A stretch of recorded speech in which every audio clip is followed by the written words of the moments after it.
बिस्मिल्लाहिर्रहमानिर्रहीम, अस्सलाम वालेकुम। सैयदा इकरा बुखारी सुबह सवेरे पाकिस्तान में तमाम देखने वालों को खुश आमदीद कहती हूँ और उम्मीद करती हूँ आप सब खैरियत से होंगे। आपके दिन का आगाज़ अच्छा, खूबसूरत और मज़ेदार बनाने के लिए आ चुके हैं जनाब। और आज सुबह सवेरे पाकिस्तान में बहुत सी मज़े की चीज़ें हैं जो आपके दिन के आगाज़ को खूबसूरत और रंगीन बना देंगी। तो अच्छी बात आपसे पहले शेयर कर लेते हैं। आज की अच्छी बात यह है कि अल्लाह ताला ने हमें बहुत सी नेमतों से नवाजा है और बहुत सी नेमतों में हमारे पास अच्छा मौसम भी आ जाता है, अच्छा दिन भी आ जाता है और दिन का आगाज़ भी हम अच्छा करें तो ये भी एक नेमत है। तो इतनी ज़्यादा अल्लाह ताला ने हमें नेमतें अता की हैं, लेकिन इंसान उन नेमतों से फ़ायदा भी उठाता है। पर फ़ायदा उठाने के साथ साथ एक इंसान जो है ना, नाशुक्री करता है, उसकी बेकदरी करता है, कदर नहीं करता है।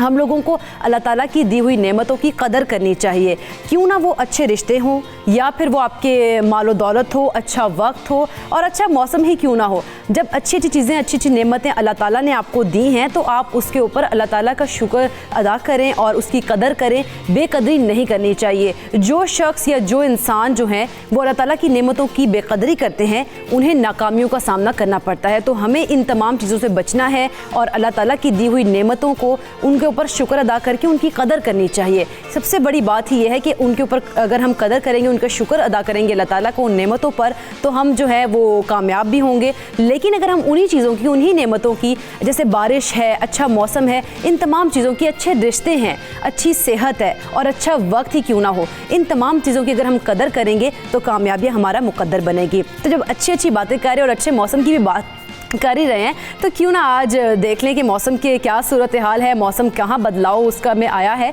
तो सबसे पहले बागों के शहर लाहौर की बात कर लेते हैं कि लाहौर में महकमा मौसमियात के मुताबिक आज मौसम कैसा रहेगा। तो लाहौर में कम से कम दर्जा हरारत 12 और ज़्यादा से ज़्यादा 25 डिग्री सेंटीग्रेड रहने का इम्कान है।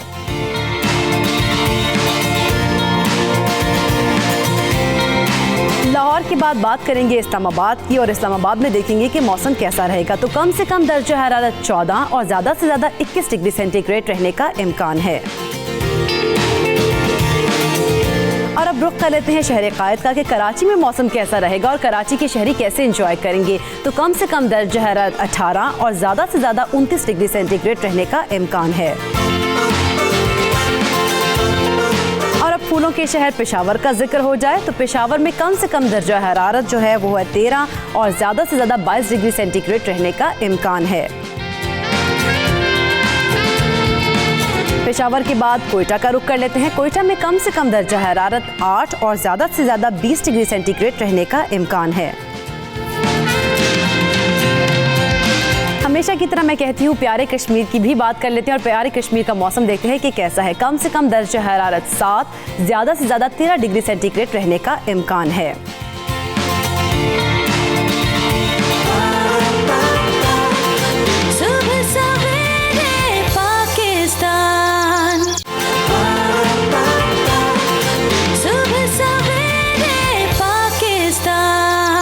गुलों में रंग भरे बादे नो बहार चले, चले भी आओ कि गुलशन का कारोबार चले। फैज़ अहमद फैज़ की शायरी, उनकी जदोजहद और उनकी ज़िंदगी पर बात करेंगे आज हम। और इस पर बात करने के लिए हमारे साथ जो मेहमान मौजूद हैं जनाब, शायद ही उनसे बेहतर कोई फैज़ अहमद फैज़ के बारे में जानता हो या उन पर गुफ्तगू कर सके, उनके फैज़ पर गुफ्तगू कर सके। हमारे साथ मौजूद हैं इस दौर के सबसे बड़े शायर, फैज़ अहमद फैज़ के साथी, मुमताज़ शायर, मुसन्निफ़ जनाब इफ्तिखार आरिफ साहब। बहुत शुक्रिया इफ्तिखार आरिफ साहब आपके वक्त का। इफ्तिखार साहब, कहिएगा उर्दू अदब के लिए फैज़ का किरदार किस निगाह से देखते हैं आप? बेहद मेहरबानी कि आपने याद फरमाया और मैं उनके न्याज़मंदों में और उनके हल्का बगोशों में शामिल रहा। फैज़ साहब उन शुअरा में हैं जिन्हें दुनिया में और अदबी हलक़ों के साथ साथ अवामी हलक़ों में भी बहुत मकबूलियत हासिल रही। मैं समझता हूँ कि पाकिस्तान का कोई और ऐसा शायर नहीं है जिसके दुनिया की मुख्तलिफ़ ज़बानों में इतने तराजिम किए गए हों जितने फैज़ साहब के तर्जुमे किए गए। अंग्रेज़ी में, फ़ारसी में, अरबी में, रूसी में, फ्रांसीसी में, कोई ज़बान ऐसी नहीं है जिसमें फैज़ साहब के तराजिम न किए गए हों। ज़बानों के शायर मशहूर होते हैं। मुझे दुनिया के बहुत से मुल्कों में जाने का इत्तेफाक हुआ, ज़बानों के शायर मशहूर होते हैं, मगर हमारी ज़बान भी जिन लोगों की वजह से मशहूर है, जैसे लोग पूछते हैं कि अच्छा आप उस ज़बान में शेर कहते हैं, ये वो आपकी कौमी ज़बान है जिसमें फैज़ साहब शेर कहते थे। तो मेरे लिए बहुत इफ्तिखार की और एज़ाज़ की बात है कि मैं फैज़ साहब के को मैंने देखा, उनको सुना और उनसे कस्ब फैज़ किया। आपने जो तारुफिया पेश किया उसमें बहुत तफसील से उनके बारे में बात की। देखिए, शायद ही तीसरी दुनिया में जब इनकलाबात आ रहे थे और आज़ादी की तहरीकें चल रही थी, तो 30 की दहाई, 1930 की दहाई के बाद, 35-36 के बाद एक बहुत बड़ी अदबी तहरीक दुनिया की तरक्की पसंद तहरीक में शुरू हुई। दुनिया में उसके बहुत असरात थे और नौ आबादियाती निज़ाम के ख़िलाफ़ लातीनी अमरीका में, अफ्रीका में और एशिया में बहुत तहरीकें चल रही थी आज़ादी की। तो अवाम के हवाले से, मज़लूम तबक़ों के हवाले से, अदल मसावात के हवाले से, इंसान की आज़ादी और उसके हुकूक़ के हवाले से जिन लोगों ने जिद्दोजहद की, जैसे पैब्लो नेरूदा, नाज़िम हिकमत, जैसे अहमद शामलू, जैसे फैज़ अहमद फैज़, मखदूम मुहीउद्दीन, इन लोगों के नाम बहुत ही मुमताज़ हैं। फैज़ साहब का जो सबसे बड़ा इख्तिसास ये है कि इस वक्त पाकिस्तान में जब भी तरक्की पसंद और रोशन ख्याल फ़िक्र का नाम आता है तो उसके नुमाइंदे के तौर पर और उसके, समझिए, जिसको आप अंग्रेज़ी में कहते हैं सोल स्पोक्समैन के तौर पर वो सामने आते हैं। एक समझिए कि जब भी तरक्की पसंद फ़िक्र के ख़िलाफ़ जब किसी को बोलना होता है तो वो फैज़ साहब के ही ख़िलाफ़ महाज़ाराई करते हैं। मगर देखिए, वक्त के साथ साथ ये बात तय होती गई कि फैज़ ही पाकिस्तान के नुमाइंदा शायर के तौर पर सामने आए हैं। वो उन्होंने सहाफ़त के मैदान में पाकिस्तान टाइम्स के ज़माने में, रोज़ के लैलो नहार के हवाले से, फिर उन्होंने ट्रेड यूनियन में भी बहुत काम किया। ज़िंदगी के बारे में वो एक नज़रिए के पाबंद अपने आप को समझते थे और वो नज़रिया ये था कि अदब को माशरत के बदलने में और अवाम के हक़ के लिए और अवाम की बेहतरी के लिए काम करना चाहिए। मोहब्बत की बात करनी और अमन की बात करनी, ये सब उनके मसलक का हिस्सा था। चुनाचे उन्होंने शायरी को अपनी ज़िंदगी बना लिया। वो बार बार लोग कहते हैं कि जो प्रोग्रेसिव राइटर्स थे उनके यहाँ प्रोपेगेंडा है, तो फैज़ साहब ये कहा करते थे कि अच्छी शायरी खुद एक प्रोपेगेंडे की सूरत होती है। आप ये देखिए कि पाकिस्तान की तारीख़ पर नज़र डालिए, क़याम पाकिस्तान से लेकर और जब उनकी रहलत हुई 1984 में, उस वक्त तक कोई ऐसा अहम वाक़या नहीं होगा जिस पर फैज़ साहब ने कलम न उठाया हो। और आप ये देखिए कि आज़ादी के बाद और अयूब खां के मार्शल लॉ के ज़माने में अवाम के बाद, यानी कराची के अहवाल के हवाले से, सुकूत मशक़ी पाकिस्तान के हवाले से, फिर वो वाहिद शायर हैं।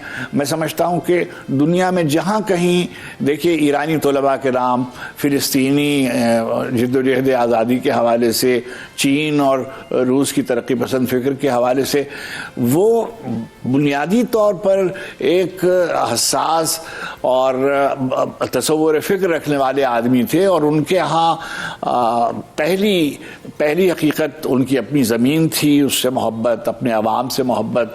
और एक और बात आपके ज़रिए से मैं पहुँचाना चाहता हूँ। बिल्कुल बिल्कुल। ये जितने आप आज इदारे देख रहे हैं, सकाफत के हवाले से जितनी गुफ्तगू का आगाज़ हुआ, ये जो आप लोक विरसा देखते हैं, Pakistan national council of arts देखते हैं, ये नेशनल बुक फाउंडेशन देखते हैं, ये सब भुट्टो साहब के ज़माने में कायम किए गए थे। और इनके पीछे फैज़ साहब की जो कल्चरल पॉलिसी थी या जो कल्चरल व्यूज़ थे कल्चर के सिलसिले में, उसका बड़ा हाथ है। और मैं समझता हूँ कि अफ्रो एशियन राइटर्स मूवमेंट जो दुनिया का एक बड़ा अदबी तहरीक है, उसमें फैज़ साहब का बड़ा रोल रहा। और उनको दुनिया के मुख्तलिफ मुल्कों में जिस इज्जत से और जिस एहतराम से देखा जाता है, वो हम सब के लिए माए इम्तियाज़। बिल्कुल। इफ्तिखार साहब, फैज़ साहब के फैज़ से हम कितना फैज़याब हुए और कितना होना चाहिए? देखिए, जैसे हमारे यहाँ बहुत से ऐसे शायर हैं जिनका इत्तिबा किया जाता है, उनके मौज़ूआत का इत्तिबा किया जाता है, उनके उसलूब का, उनकी लफ्ज़ियात का, उनकी लुग़त का इत्तिबा किया जाता है। तो मैं समझता हूँ कि फैज़ साहब जो हमारे 3 अजीम शायर हैं, अमीर और गालिब और इकबाल, उनके बाद वो फैज़ साहब की ज़ात गिरामी ऐसी है कि जिनकी शायरी से जिनके से बहुत इस्तिफ़ादा किया गया।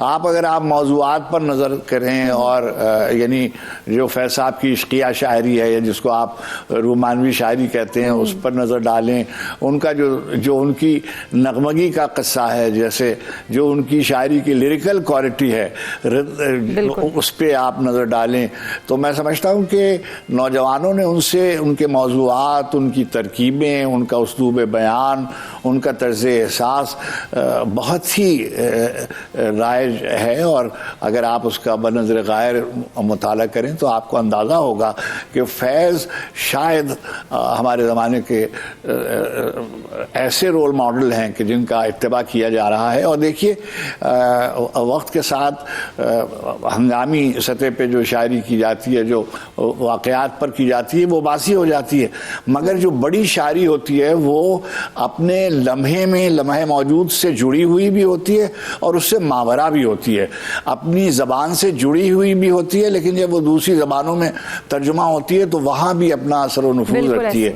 तो फैज़ साहब की शायरी का जादू जो है वो लातीनी अमेरिका में, अफ्रीका में, यूरोप में, एशिया के दूसरे मुल्कों में सरचर का बोल रहा है। और अगर कहें कि दुनिया के हर कोने में फैज़ साहब का जो फैज़ है ना वो फैला गया है। लेकिन जाते जाते लास्टली मैसेज क्या देना चाहेंगे नौजवानों को कि वो फैज़ अहमद फैज़ के फैज़ से किस तरह से फैज़याब हो सकते हैं? देखिए, फैज़ साहब एक तो शायर थे, उनकी अज़मतों का एतराफ़ किया जाना चाहिए और उस पर गौर किया जाना चाहिए जो वो चाहते थे। उनकी ज़िंदगी का एक हदफ था और उनकी ज़िंदगी का हदफ ये था कि उनकी ज़मीन, उनके लोग, उनकी मिट्टी, उनके अवाम, उनकी बेहतरी हो, उनको इंसाफ मिले, उनको खुशहाल ज़िंदगी मिले। ज़िंदगी और खैर पर और नेकी पर और हुस्न पर और अमन पर और मोहब्बत पर हमारा ईमान मुस्तहकम हो, अपने लिए भी, अपने हमसायों के लिए भी और सारी दुनिया के लिए। चुनाचे यही उनका पैगाम था और मैं समझता हूँ कि उनको सबसे बड़ा खिराज अकीदत ये है कि उनके नस्बुल-ऐन पर गौर किया जाए, उसके लिए काम किया जाए, उनके मिशन को आगे बढ़ाया जाए। ठीक, बहुत शुक्रिया इफ्तिखार आरिफ साहब आपके कीमती वक्त का कि आपने इतने खूबसूरत दिन अपना कीमती वक्त निकाले लिए और हमारे नाजरीन के लिए और ख़ूबसूरत यादें जो हैं वो भी शेयर की हैं। तो आपका जब भी लाहौर आना हुआ तो हम ज़रूर आपसे मुलाकात के ख्वाहिशमंद भी होंगे, लेकिन अभी के लिए आपका बहुत शुक्रिया। नाज़रीन, यहाँ पे एक छोटा सा लेना है ब्रेक।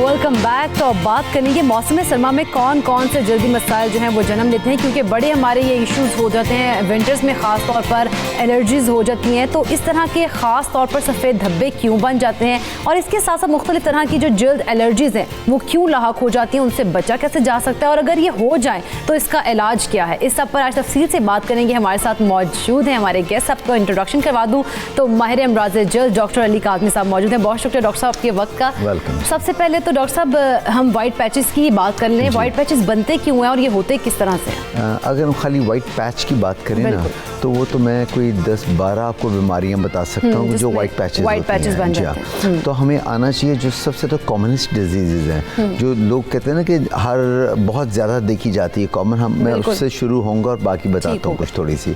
उसमें सबसे ज़्यादा जो कॉमन चीज़ है जिससे आपने कहा कि वाइट पैचेस बनते हैं, तो बहुत कॉमन डिजीज़ है, इसको फुलबेरी कहा जाता है, बर्स कहा जाता है, हम उसको मेडिकली कहते हैं विटिलाइगो या ल्यूकोडर्मा। तो ये सबसे कॉमन डिजीज़ है, आजकल बहुत ज़्यादा ये ज़्यादा होती जा रही है। अच्छा डॉक्टर साहब, ये वैसे हमने सुना है कि लोग कहते हैं कि मछली के बाद अगर आपने दूध पी लिया ना तो इससे भी हो जाता है, ऐसा कुछ है? नहीं, ये इस तरह की बहुत कॉमन मिथ है। आज भी हम तो डर के मारे मछली के बाद चाय भी नहीं पीते यार, उसमें भी दूध होता है। मैं ऑनेस्टली कहता हूँ मेरी अपनी फैमिली में अभी भी मतलब मैं हैरान होता हूँ उनसे, अभी तक नहीं ये चीज़ नहीं करते कि वो मछली के बाद खाने के बाद कहते हैं नहीं दूध नहीं पीना आपने उसके अंदर। तो ये एक मिथ है, बहुत मिथ्स हैं यानी कि इन चीज़ों की ना कि भाई ये कर लें तो ये, ऐसा कुछ नहीं है, कतई ऐसा नहीं है। सारे सुन लें, ऐसा कुछ भी नहीं है कि मछली के बाद अगर दूध पिए तो ऐसा हो सकता है। जी, यूजुअली हमारे जो सीनियर्स हमें हमेशा कहते थे कि भाई अगर ऐसी बात होती मछली दूध वाला, तो पूरा बांग्लादेश जो बंगाली लोग तो खाती मछली पीते ही दूध हैं, तो वो कहते हैं वो तो सारे गोरे चिट्टे हुए होते फिर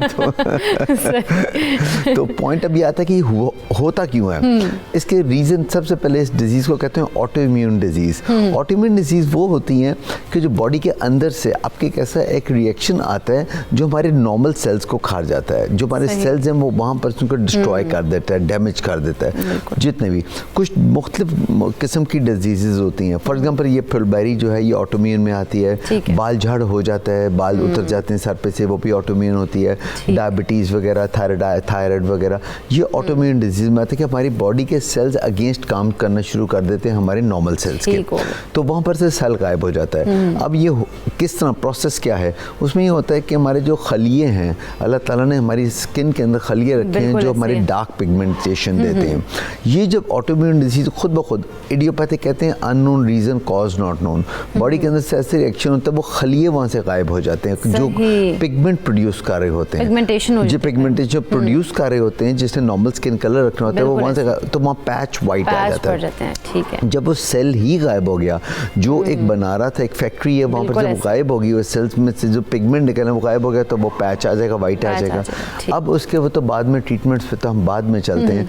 अब इसमें क्या होता है कि ये एक वो चीज़ बन जाती है कि जो सर से लेके पाँव तक एक एक पार्ट ऑफ द बॉडी को इन्वॉल्व कर सकती है। फुलबेरी ऐसी होती है, फुलबेरी में ऐसे ही होता है। जी बिल्कुल, कि उसके अंदर ना आप समझ लें कि कभी कभार अगर मोर देन 60-70% एरिया इन्वॉल्व हो जाए तो हम मरीज़ को ये बताते हैं कि जी अब बजाय आप इसका ट्रीटमेंट करने के बेटर है कि आप गोरेपन की तरफ निकल जाएं। जो नॉर्मल स्किन है इतने को हम ट्रीट नहीं कर सकते, जो पैचेस रह गए हैं थोड़ी सी नॉर्मल स्किन के, वो आप उनको हम कोशिश करते हैं कि वो डिफरेंट मेडिसिन ट्रीटमेंट्स उनको कहते हैं कि अगर वाइट मतलब स्किन हो रही तो फिर वाइट हो ही हो जाए, फिर सारा, ताकि ये ना हो कि आपकी स्किन बहुत एक पैची स्किन, आधी स्किन आधी वाइट और बहुत अजीब से लगती है। मगर अगर यहाँ पर मरीज का बहुत इंपॉर्टेंट है उसका बताना, हिस्ट्री इज़ वेरी इंपॉर्टेंट। अगर पेशेंट कहते हैं कि मेरी फुलबेरी अभी हुई है चंद महीने, 2, 4, 5 महीने में, जब हम कहते हैं भाई result would be very good. अगर मरीज बताता है 8-10 साल हो गए हैं और मेरी फुलबेरी नहीं कंट्रोल हुई, देन इट मीन्स कि वो रिएक्शन स्टार्ट हुआ है कि जिसके कोई चांसेस नहीं है, चांसेस ही नहीं, और फैल गई हुई है बॉडी पे,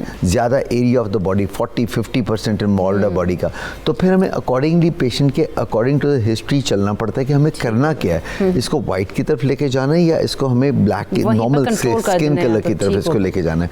दूसरा एक और बड़ा फैक्टर है डॉक्टर साहब, ये वापस भी नॉर्मल स्किन की तरफ भी आ जाती है? जी बिल्कुल आती है, इसका एक प्रॉपर ट्रीटमेंट होता है जो मैं बताता हूँ। मगर पहले मैं बताना चाहूँगा कि एक तो मैंने बताया कि ऑटोइम्यून डिजीज के खुद ब खुद बॉडी के अंदर से एक होता है जेनेटिकली। आपको जेनेटिकली पहला क्वेश्चन होता है कि बेटा जिसको है आपके पेरेंट्स में, आपके वालिद वालदा को या उनके किसी खानदान में किसी को, जी एग्जैक्टली किसी को, क्योंकि जेनेटिकली भी आती है। ये वो डिजीज़ है, दो ही तरीके हैं इस डिजीज़ के, या ऑटोइम्यून या जेनेटिकली। अब क्या एक दफ़ा ये डिजीज़ आ गई, अब सबसे डिफ़िकल्ट है इसका ट्रीटमेंट, ये है। अब उस ट्रीटमेंट के लिए 2 तरीके किए जाते हैं जो जनरली इन दुनिया में जो मेनली 2 तरीके होते हैं।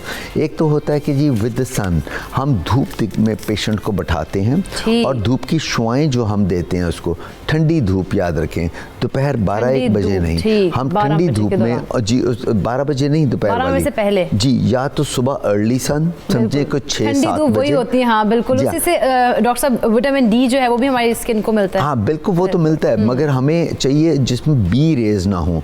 सुबह अल्लाह ताला का एक निज़ाम सिस्टम नेचर का है कि जब सुबह सूरज निकलता है तो उसमें ए रेज होती हैं, और जो सूरज तेज होता जाता है, आप देखें गर्मी बढ़ती जाती है दिन में, तो बी रेज ऐड हो जाती हैं। बी रेज जो होती हैं वो असल ख़राब करती हैं, वो नहीं चाहिए होती हैं। और शाम जो ही ढलती है और उसके वक्त जब आप डॉन डस्क की तरफ आप जाते हैं तो उस वक्त आपकी बी रेज फिर निकल जाती हैं, ए होती है। तो हमें जो धूप में मरीज को बैठाना है या अर्ली मॉर्निंग या शाम को असर के बाद सूरज ढलना शुरू हो जाता है। मगर दवाई लगा के जो पैच है उसका, जहाँ पर पैच बने वहाँ पर दवाई लगा के हम कहते हैं इसको धूप की शुआएं दिखाएं। ये तो अल्लाह ताला का एक निज़ाम है जिसके थ्रू हम उनका फ्री ट्रीटमेंट करते हैं। मगर अब लेज़र्स के अंदर भी इसका आ गया कि वो वही जो शुआएं हैं, हम इसको कहते हैं नैरो बैंड UVB रेज, वो अगर उसमें शुआओं में लेज़र में आपको चेंबर में खड़ा करते हैं और वही शुआएं आपको देते हैं और से उसका ट्रीटमेंट करते हैं। सिर्फ फ़र्क दोनों में ये है कि अल्लाह ताला की रेज के लिए हम पैसे नहीं दे रहे और उधर डॉक्टर को जाके पैसे दे रहे हैं हर बार।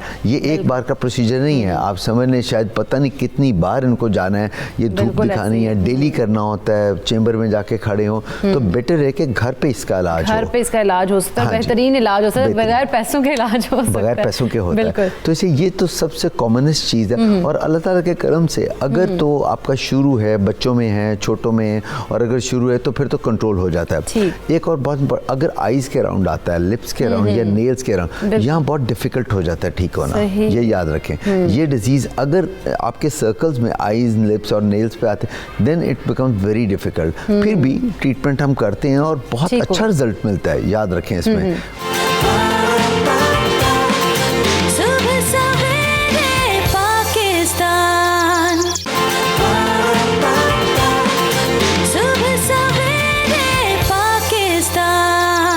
एक कॉलर डॉक्टर मौजूद है आयशा कराची से। अस्सलाम वालेकुम आयशा। वालेकुम अस्सलाम। इकरा बहुत प्यारी लग रही हैं आप। Thank you Ayesha. आप जानना क्या चाहती है? एक्चुअली मैं ये जानना चाहती हूँ कि ज्वेलरी पहनने से मुझे एलर्जी हो जाती है। इयररिंग्स तो बिल्कुल भी नहीं पहने जाते, थोड़ी देर पहनूं मेरे कानों में स्वेलिंग हो जाती है। इसके लिए मैं क्या कर सकती हूँ? आर्टिफिशियल और गोल्ड दोनों का इशू है। चलें जी, दोनों का इशू है, आपको भी बता देते हैं। एक और कॉलर मौजूद है हफ्सा लाहौर से। अस्सलाम वालेकुम हफ्सा। वालेकुम अस्सलाम। पहले तो आपका शो बहुत अच्छा और आप बहुत प्यारी लग रही है। Thank you so much Hafsa. जानना क्या चाहती हैं? जी मैं ये जानना चाहती हूँ, मेरी स्किन बहुत ड्राई है, तो ड्राइनेस की वजह से मेरे पैचेस पड़ जाते हैं, तो इसका क्या सोल्यूशन है? ठीक हो गया, अभी आपको बता देते हैं।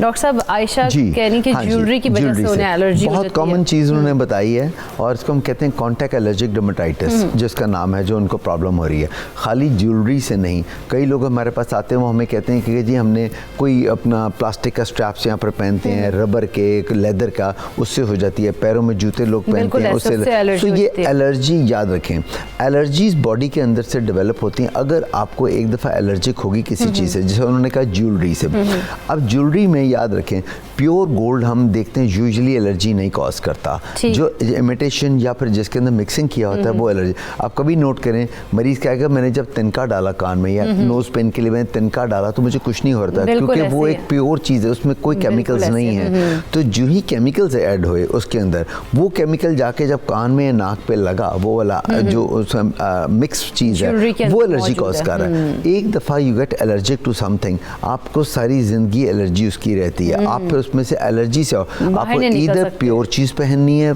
लाइक कोई ना कोई, अगर आपको कोई समझे, हम कहते हैं कि जूता है आप पहन रहे हैं तो प्योर लेदर पहनना है आपने, मगर उसमें भी क्योंकि चीज़ें मुख्तलिफ लग रही होती हैं बॉडी के साथ, तो वो एलर्जी कॉज कर सकती हैं।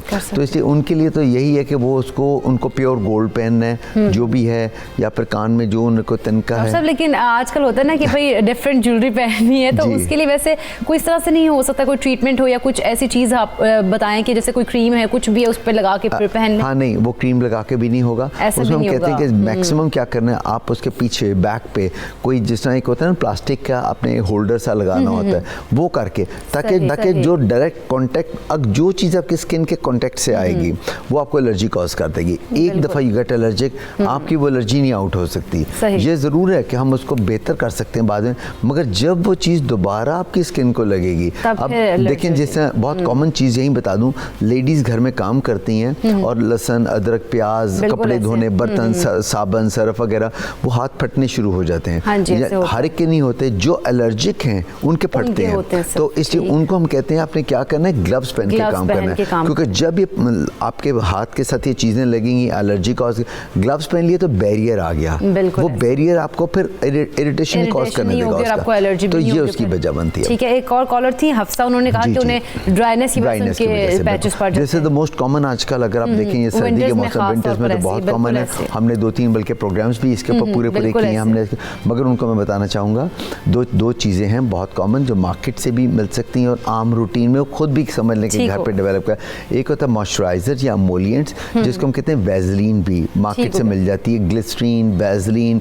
एमोलिएंट, अब तो मॉइस्चराइज रखते हैं और एलोवेरा बीच में अगर डाल लें, खुद ही घर में भी हर एक के घर में होता है, तो वो बड़ा अच्छा कॉम्बिनेशन बन जाता है। ठीक हो गया, तो उसको यूज़ करेंगे, उसको यूज़ करें, वो ड्राइनेस को भी दूर करेगा, आपके जो पैचेस बन रहे हैं उनको भी दूर करेगा। और जनरली अब तो इस मौसम में तो पूरा फेस, बॉडी, हर जगह पे वो लगाना चाहिए। ऐसे डॉक्टर साहब, ये जो विंटर्स में खास तौर पे एलर्जी होती है, स्किन पे खारिश होती है, क्या ये गर्म कपड़े जो पहनते हैं उनकी वजह से भी होती है? गर्म कपड़ों से ज़्यादा एक्रेलिक होते हैं शायद। जी बिल्कुल, हम यही उनको कहते हैं कि जिनमें मिक्स होता है, जिस आपके एक्रेलिक या कुछ और ऐसा होते हैं जो कि आपको इरिटेशन कॉज करते हैं। देखिए प्योर जो कॉटन है ये यूजुअली कभी नहीं कॉज करेगा, जहाँ मिक्स आता है वही कॉज करेगा उसके अंदर। और सर्दियों में क्या होता है, स्किन ड्राई होती है, स्किन इरिटेटेड होती है, जो ड्राई होती है उसी के ऊपर खारिश होती है। अब वहीं पर से अगर ये चीज़ डेवलप हो गई तो आपने उसको नोचा, खारिश की, तो वहाँ पर इन्फेक्शन आई, जरासीम आया, उसके बाद आपने चंबल बना दिया, आपने एक नॉर्मल स्किन से हटते हटते कहाँ ले गए, इन्फेक्शन है, चंबल आ गया, एक्जिमा बन गया, इन्फेक्टेड एक्जिमा बन गया, एंटीबायोटिक्स देनी पड़ जाती हैं, स्टीरॉइड्स देने पड़ जाते हैं। तो पहली स्टेज पे इसको रोके, हम हमेशा मैं बताता हूँ पहली हमारे यहाँ होता है कि इग्नोर कर देते हैं कि भाई थोड़ी सी खारिश है, कोई बात नो पहली स्टेज। लाइक मैं चाहूँगा बच्चों को भी आजकल स्कूल गोइंग बच्चों को आप उनके मॉइस्चराइज करें, पूरी बॉडी को भर दें उनको मॉइस्चराइजर के साथ, ताकि जिनकी ड्राई स्किन हैं, अगर किसी की नॉर्मल स्किन है तो चलें खैर है, मगर जो बच्चे ड्राई स्किन के साथ हैं, कम से कम फेस और बैक ऑफ द हैंड जो एक्सपोज होते हैं ज़्यादा, इनको अच्छी तरह हाइड्रेट करना चाहिए विद मॉइस्चराइजर या एमोलिएंट्स वगैरह कोई भी चीज़। डॉक्टर साहब, वैसे शादियों का भी सीजन है तो लोग मेहंदियाँ दुल्हनों की होता है कि भाई लाजमी मेहंदी लगानी, मेहंदी से भी एलर्जी हो जाती है। बहुत अच्छा ये आपने एक बताया, ताकि मैं लोगों को बताना चाहूँ, इसमें हमारे पास इतने पेशेंट्स आते हैं इसके अंदर कौन सी वाली मेहंदी, एक मेहंदी खास है जो ये कॉज कर रही है।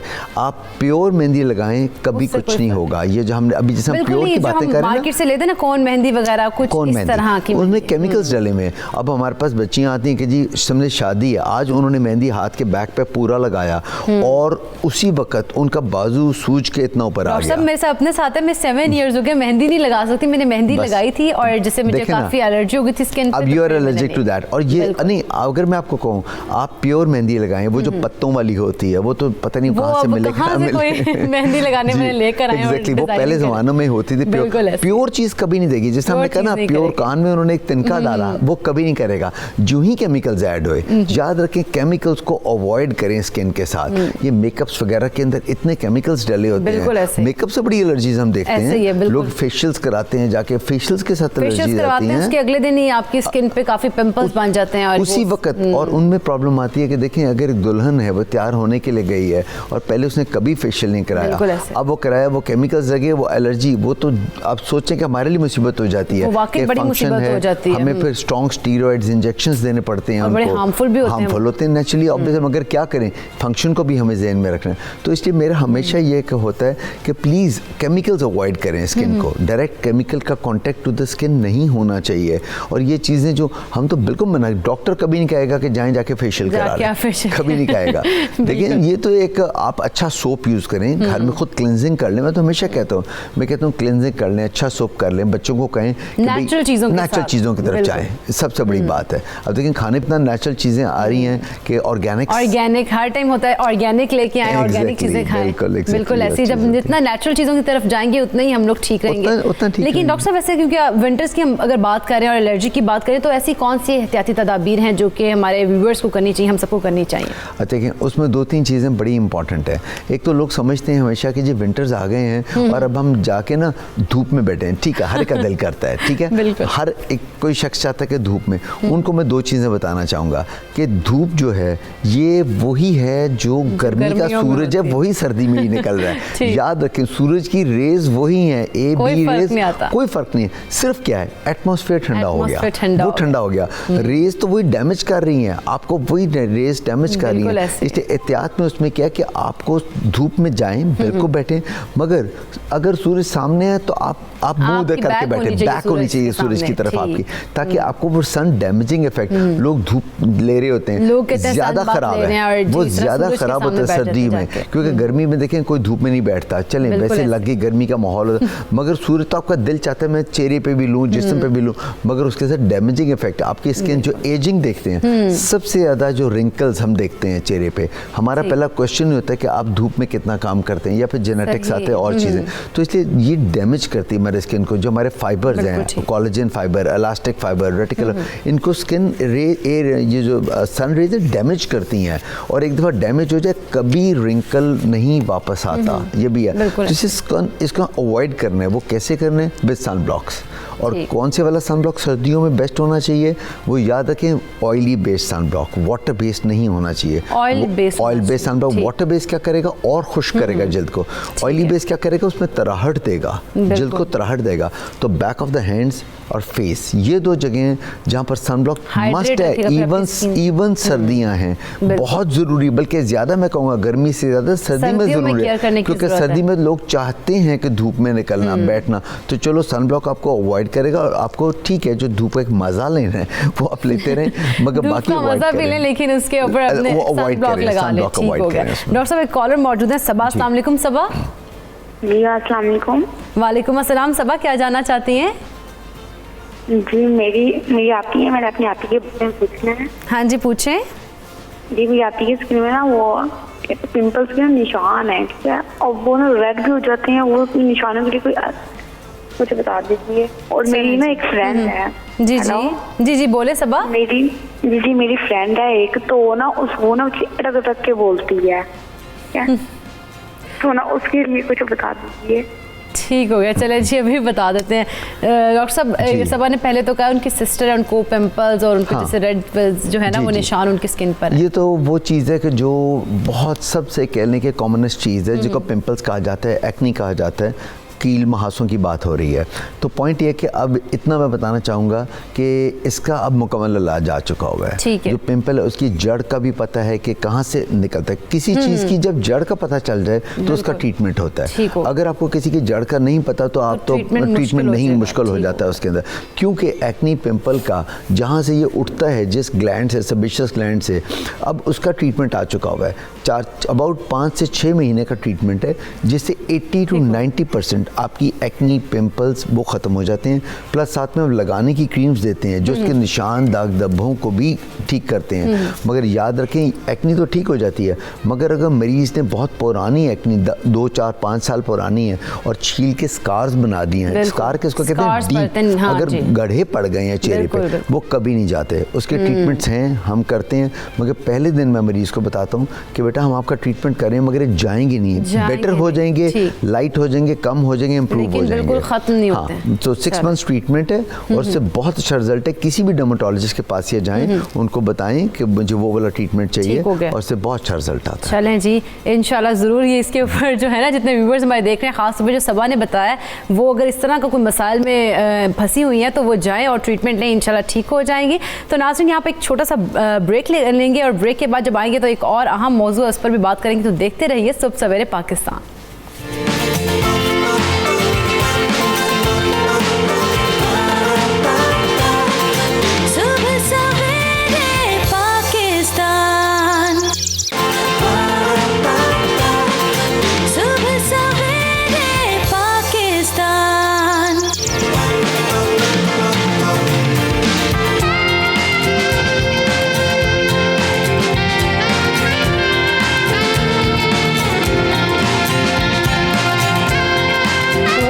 बैक। तो जैसे आपने देख ही लिया है, बड़ा प्यारा जब फ्रेम ओपन हो रहा था तो ज़ैनब रंग भरने की कोशिश कर रही थी। तो आज हमने जो बात करनी है जिस मौजू पर, वो भी यही है कि रंग जो है इंसान की शख्सियत पर, इंसान की ज़िंदगी पर किस तरह से असरअंदाज होते हैं।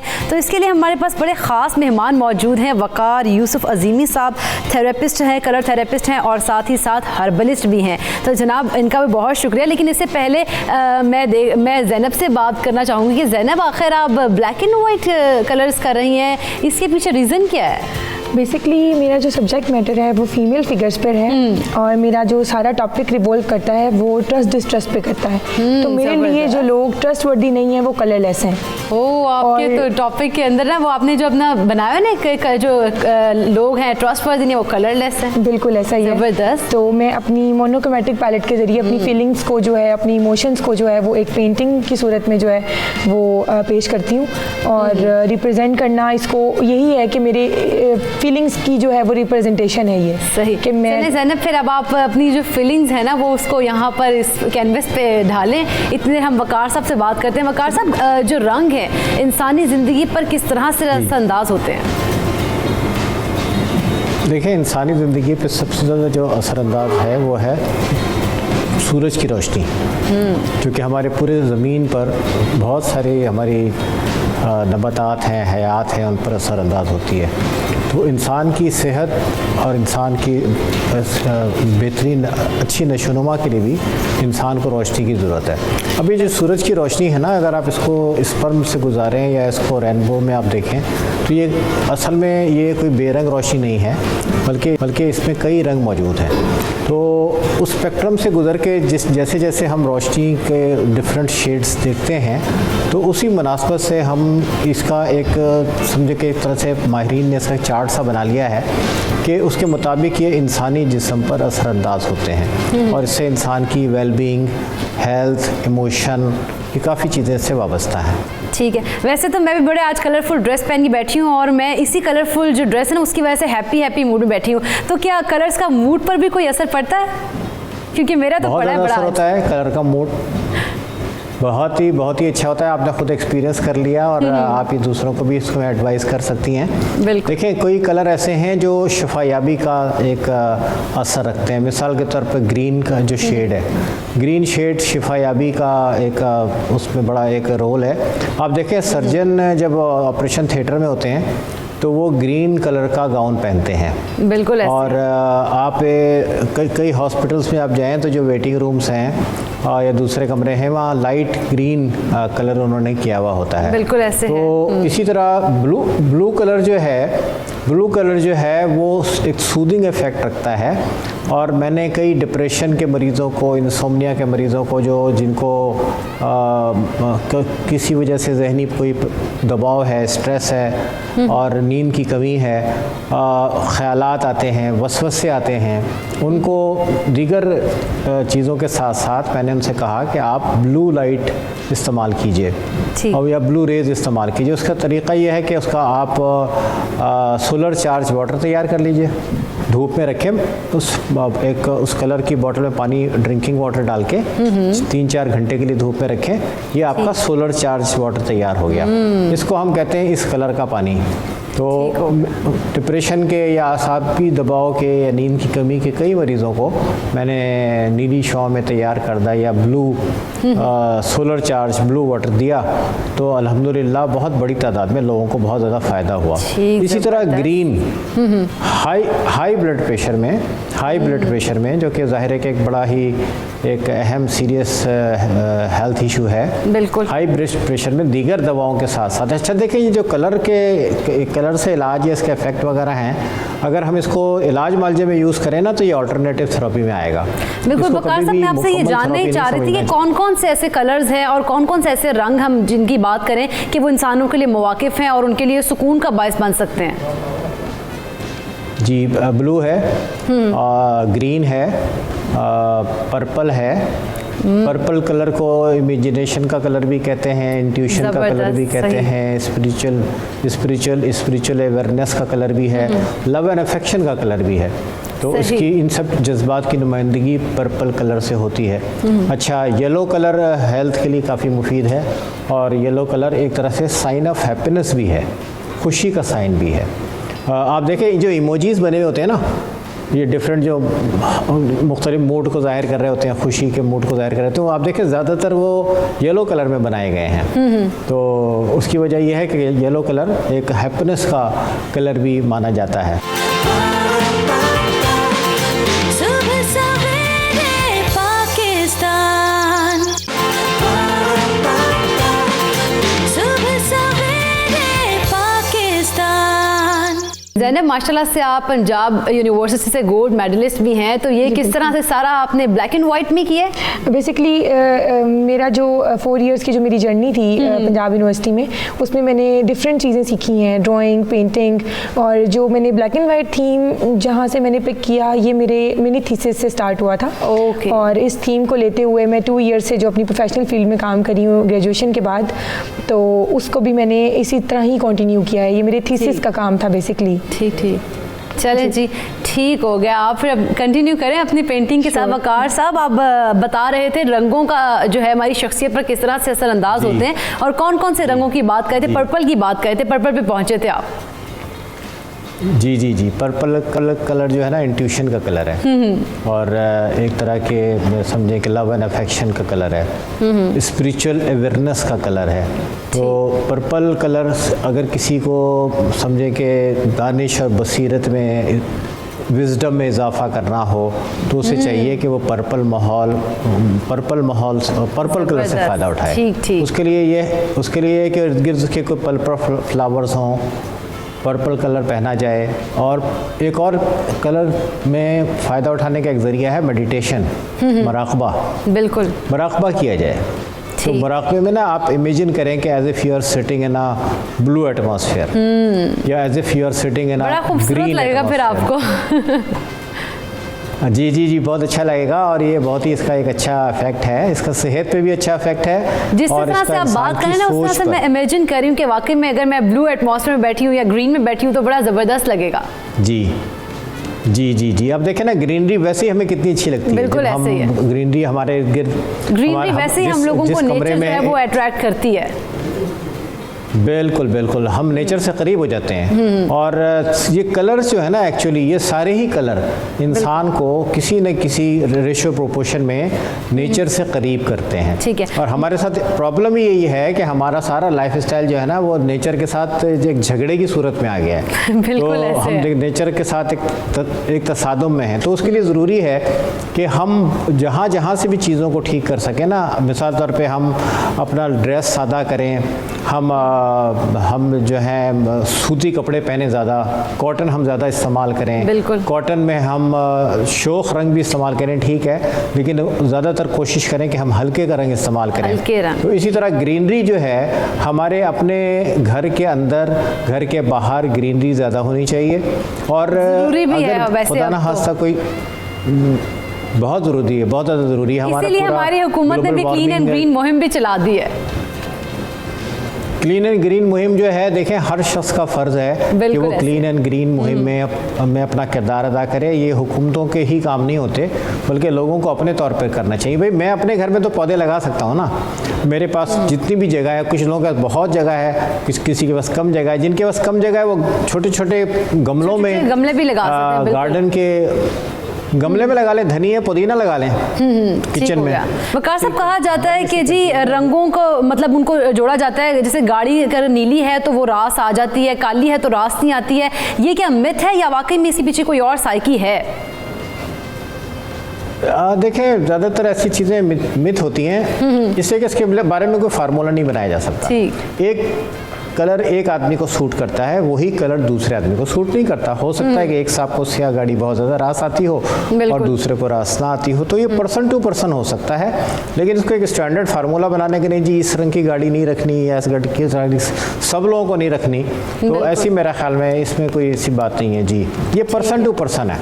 और जहाँ तक रास आने की बात है, जी जी, और जहाँ तक रास आने की बात है, सबसे ज़्यादा जो असल चीज़ है ना इंसान के लिए, वो इंसान को अल्लाह ताला ने हिम्मत, खुद इरादी और क़ुव्वत इरादी अता की है। तो आप बड़े से बड़े मुश्किल से मुश्किल मराहिल को भी इंसान अपने इरादे से और अपने अज़म से और अपनी हिम्मत से तय कर लेता है।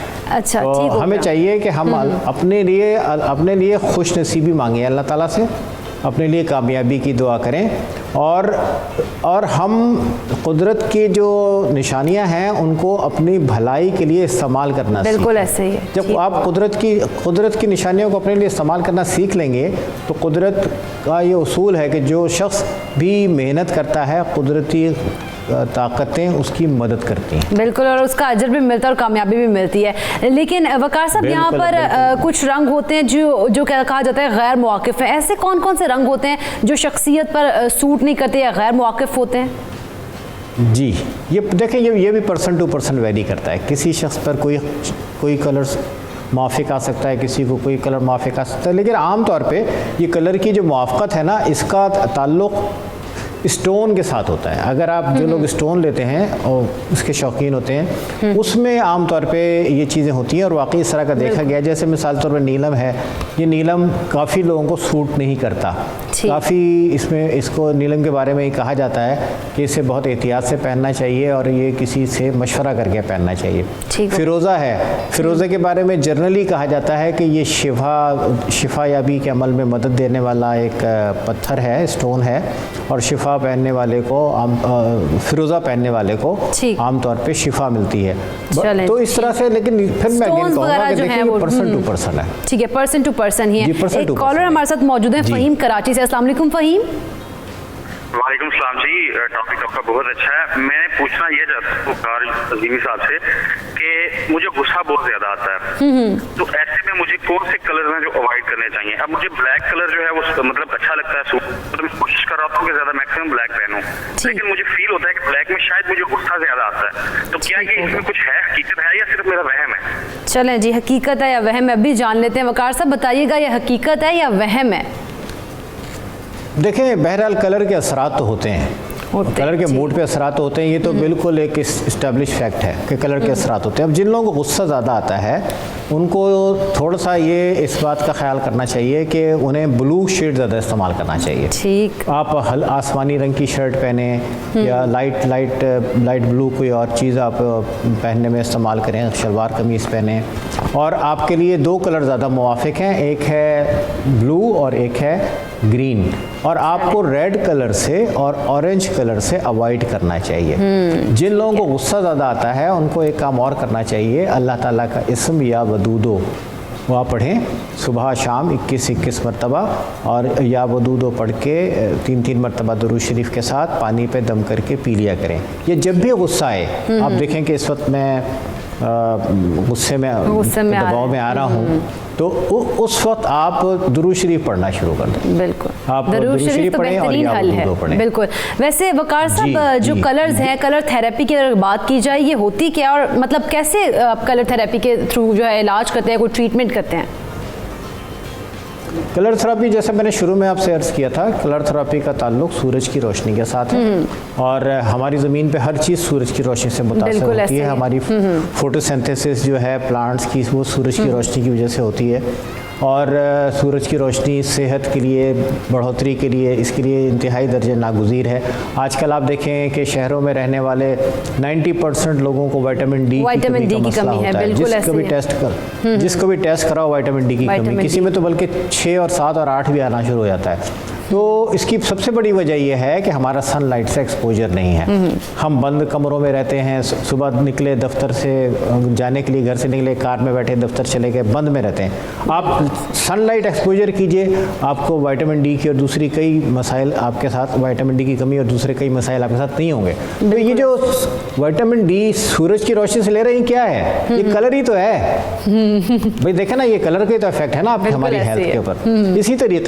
इसी तरीके से हम किसी कलर की कमी या किसी कलर की ज़्यादती को बैलेंस करने के लिए एक उस स्पेक्ट्रा से ना आप एक अलग कलर एक्सक्लूड कर लेते हैं। मिसाल तौर जैसे आप किसी कलर का फिल्टर लगाते हैं तो फिर वही कलर आपको मिल जाता है। ठीक है वकार साहब, ये भी बताइएगा कि कौन कौन से ऐसे मसाइल हैं या कौन कौन से ऐसी बीमारियां हैं जिनको हम कलर थेरेपी के ज़रिए ठीक कर सकते हैं? स्ट्रेस सबसे पहले, टेंशन आजकल बहुत ज़्यादा यूथ में हो रहा है। मैं तो देखता हूँ डिप्रेशन, हालांकि डिप्रेशन हमारे यहाँ इतना होना नहीं चाहिए था, लेकिन बहुत सारे रीज़न हैं जिनमें बच्चों को, बड़ों को और ख़ास तौर पर ख़वातीन को इस डिप्रेशन, बहुत ज़्यादा उनको जहनी दबाव है। स्पेशली जो काम करने वाली ख़वातीन है ना, एक ख़वातीन खाना का डिप्रेशन या स्ट्रेस के रीज़न अलग हैं, और काम करने वाली जो ख़वातीन है उनके ऊपर दोहरी जिम्मेदारी है। उनके ऊपर दफ्तर की जिम्मेदारी भी है और घर की जिम्मेदारी भी है। तो उसमें बहुत सारे रीज़न ऐसे हैं जिसकी वजह से उनके ऊपर जहनी दबाव ज़्यादा होता है। ऐसे इसी तरह मर्द हैं, माशी दबाव है, दफ्तर के मामलात हैं, और कोई घरेलू दबाव है, उसने इनको शदीद जहनी दबाव दिया हुआ है। तो इसके लिए कलर थेरेपी बहुत मुफीद है। ठीक है। इसके लिए एक बात तो ये है कि इनको, ऐसे लोगों को जिनको डिप्रेशन फील हो, उनको नंगे पाँव घास पर चलना चाहिए थोड़ी देर, सुबह या शाम। चलें, इसको अर्थिंग बोलते हैं, अर्थिंग है। और कलर थेरेपी में से ना ब्लू शेड से इनको फ़ायदा उठाना चाहिए। ठीक हो गया। चलें जी, बहुत शुक्रिया वकार साहब, आपने कलर थेरेपी के ज़रिए जो बीमारियां हैं उनके इलाज को बताया है, और यकीनन हम आपको बार बार ज़हमत भी देते रहेंगे अपने प्रोग्राम में कि आप आएँ और हमारा कलर थेरेपी के ज़रिए जो हमारा स्ट्रेस है या किस तरह की कोई टेंशन है वो ख़त्म करें। तो बहुत शुक्रिया आपका। और अब मैं देखूंगी कि भाई ज़ैनब कहाँ पहुँची है। ज़ैनब, कहाँ तक आपकी पेंटिंग है? अभी मेरी पेंटिंग इन प्रोसेस है। ठीक। और मैं लेयर्स ही लगा रही हूँ, तो आप इसको देख सकते हैं कि अभी मैं फेस के जो है वो फीचर्स को एनहांस करने के लिए, ठीक है जी, बड़ी ज़बरदस्त पेंटिंग आप बना रही हैं माशाल्लाह से। Thank you. वैसे ये ज़ैनब, आपकी जो पेंटिंग है ना, ये हम अपने व्यूअर्स को कल दिखाएंगे, क्योंकि अभी तो कंप्लीट होने में टाइम लगेगा, और क्योंकि ज़ैनब वैसे भी माशाल्लाह गोल्ड मेडलिस्ट है, मेहनती हैं बच्ची, तो आराम आराम से वो काम कर रही हैं, और इसके ऊपर क्योंकि काम ये टाइम टेकिंग पेंटिंग है, तो नाज़रीन आपको कल ज़रूर दिखाएंगे ये अपने प्रोग्राम में, अपने सेट पर ही। लेकिन यहाँ पर लेंगे छोटा सा ब्रेक, और ब्रेक के बाद आएंगे तो एक और इम्पॉर्टेंट टॉपिक है जिस पर आपसे बात करेंगे। तो चलें जी, तब तक के लिए दीजिए मुझे इजाज़त। सबसे सवेरे पाकिस्तान देखते रहिए, कहीं मत जाइएगा।